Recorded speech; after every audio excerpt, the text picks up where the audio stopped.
దొండకాయ కర్రీ ఎలా చేయాలో చూపిస్తాను మీకు. ఆయిల్ వేసుకోవాలి. బాండి వేడైంది. పోపు దినుసులు కూడా వేసుకోవాలి. పోపు దినుసులు కూడా వేడయ్యాయి కదా. ఇప్పుడు మనము ఉల్లిపాయ వేస్తున్నాము.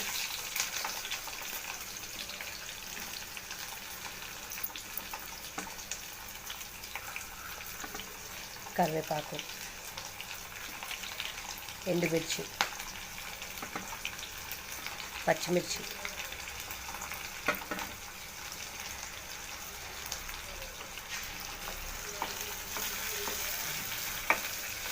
ఇవి ఎర్రగా వేగాలి కొద్దిగా. ఇప్పుడు వేగిపోయాయి కదా మంచిగా. ఇప్పుడు మంచిగా వేగిపోయినది. ఉల్లిగడ్డ, పచ్చిమిర్చి, ఎండుమిర్చి, కరివేపాకు అన్నీ వేగిపోయినాయి. ఇప్పుడు అల్లం వెల్లుల్లి పేస్ట్ వేస్తున్నాను.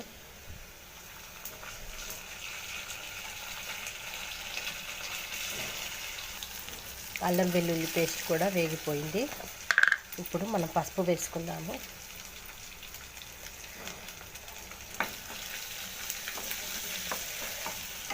ఆ తర్వాత దొండకాయ కూడా వేసేసుకుందాము.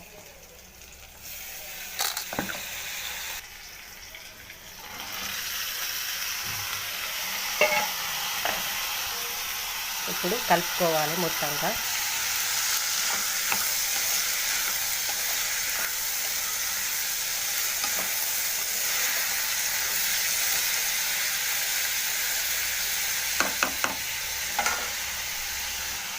ఇప్పుడు ఉప్పు కారం కూడా వేసుకుంటాము. సరిపోయినంత ఉప్పు కారం వేసుకున్నాము.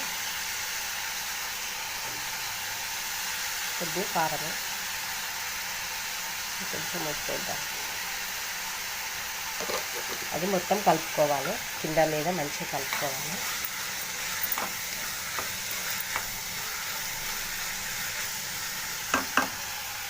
అది మంచిగా